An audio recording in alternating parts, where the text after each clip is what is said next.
रितिका ने अपनी बेटी को बड़े शौक से विदेश पढ़ने के लिए भेजा था, लेकिन उसे ये क्या पता था कि उसका बेटा विदेश से विदेशी बहू ले आएगा। और हाँ, विदेश मतलब कहीं और नहीं बल्कि चाइनीज बहू। माँ, इससे मिलो। अरे बेटा, क्या है ये सब और ये कौन है लड़की? माँ, ये आपकी बहू है और इसका नाम चैंचू है। अरे बेटा, ये तू क्या कह रहा है? तू बहू भी लाया तो चाइनीज? मुझे तो तेरा कुछ समझ में नहीं आया। बेटा, ना मैं इसकी भाषा समझ सकती हूँ ना ही ये मेरी। तू इसे क्यों ले आया बेटा? आप इससे जो भी बोलेंगी वो ये समझ लेगी। अखिलेश चैंचू की तरफ देखकर माँ को नमस्ते करने को कहता है। चैंचू अपने तरीके से माँ को नमस्ते करती है। अब उसे देखकर रितिका भी झुक जाती है। चैंचू फिर से झुकती है। रितिका को भी दोबारा झुकना पड़ता है, लेकिन चैंचू फिर झुक जाती है। माँ को भी तीसरी बार झुकना पड़ता है, लेकिन चैंचू फिर से झुक जाती है। अब रितिका को गुस्सा आ जाती है और वो मुंह बनाकर चैंचू से कहती है, अरे इतनी बार झुकने की क्या जरूरत है? हाय मेरी कमर, मेरी तो कमर में दर्द हो गया। इतनी बार क्यों झुक रही है? एक ही बार में नमस्ते हो जाता है। भगवान ही बचाए ऐसी बहू से, ना जाने कहां से ले आया ये सुनकर चैंचू हंसने लगती है। अगले दिन रितिका खाने में रोटी बनाती है और अखिलेश और चैंचू को खाना देती है। लेकिन चैंचू जैसे ही खाने में रोटी देखती है, उसका तो मुंह ही बन जाता है। फिर चैंचू अखिलेश की तरफ इशारा करके उसे दीवार में चल रही छिपकली दिखाती है।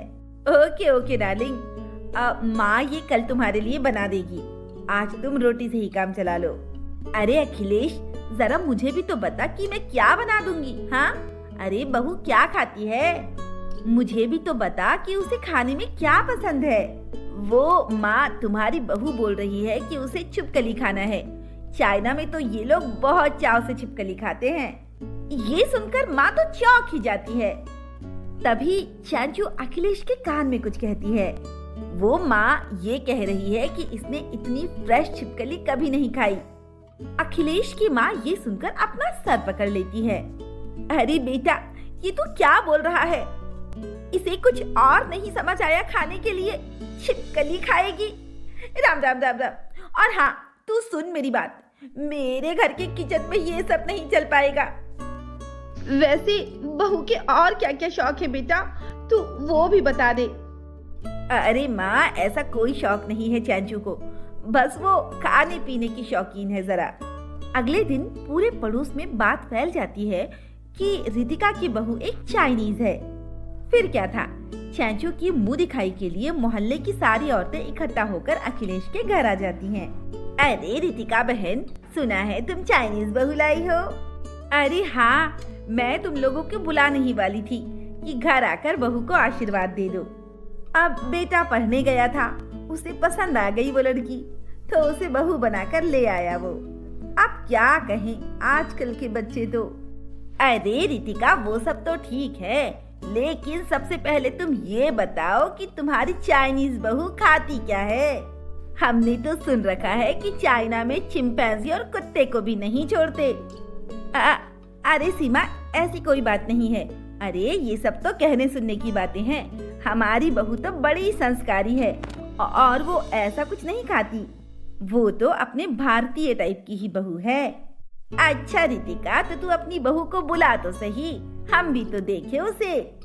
और जरा नाम तो बता तू उसका। मेरी बहू का नाम चांचू है। अच्छा रुको, मैं उसे बुला देती हूँ। अरे चांचू बेटा, जरा बाहर तो आओ, देखो तुमसे मिलने कितने लोग आए हैं। चांचू बाहर नहीं निकलती। तभी रितिका ने उन लोगों से कहा, अरे वो नई बहू है ना, इसीलिए जरा शर्मा रही होगी। रुको, मैं जोर से आवाज लगाती हूँ। अरे बेटा चांचू, अरे जरा बाहर तो आओ। तभी कानों में हेडफोन लगाए हुए चांचू छोटे छोटे कपड़ों में बाहर आती है, जिसे देखकर सभी औरतें हैरान रह जाती हैं। फिर उसका मजाक उड़ाते हुए कहती हैं, अरे रितिका, तुमने सही कहा था, तुम्हारी बहू तो बड़ी सुशील और एकदम भारतीय है। सभी औरतें रितिका का मजाक उड़ाती हैं और वहाँ से चली जाती हैं। रितिका बेचारी अपना सर पकड़कर बैठ जाती है। शाम को जब अखिलेश घर आता है तो रितिका कहती है, देख बेटा अखिलेश, ये बहू यहाँ नहीं चल पाएगी। ये चाइना मॉडल है और तू इसे चाइना में ही छोड़ा। वैसे भी चाइना का सामान तो 2 महीने से ज्यादा टिकता है नहीं, तो ये क्या खाक टिकेगी। इसकी वजह से आज सारे मोहल्ले वालों ने मेरी बहुत हंसी उड़ाई। ना इसे साड़ी पहनना आता है और ना इसे हमारी तरह खाना बनाना और ना इसे हमारी तरह बात करना आता है। बेटा मेरी मान, इसे तो तू चाइना ही छोड़ा। इतना कहकर रितिका अपने कमरे में चली जाती है।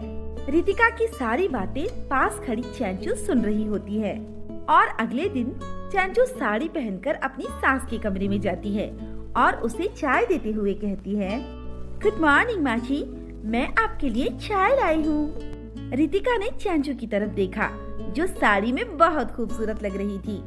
तभी वहाँ अखिलेश भी आ गया। माँ, आपने कल मुझसे जो बात की वो चैंचू ने सुन लिया। उसे रात में बहुत रोना आ रहा था। वो चाइना नहीं जाना चाहती माँ, उसने रात भर यूट्यूब पर साड़ी पहनने और चाय बनाने की वीडियो देखे और अब ये आपसे कुछ कहना भी चाहती है। माँ, मुझे एक मौका दे दीजिए प्लीज। ये सुनकर रितिका चैंचू को गले लगा लेती है। तो दोस्तों, कैसी लगी आपको हमारी कहानी? अगर पसंद आई हो तो लाइक, शेयर एंड सब्सक्राइब करना ना भूलें और ऐसी ही दिलचस्प कहानियाँ देखने के लिए बने रहें हमारे चैनल पर।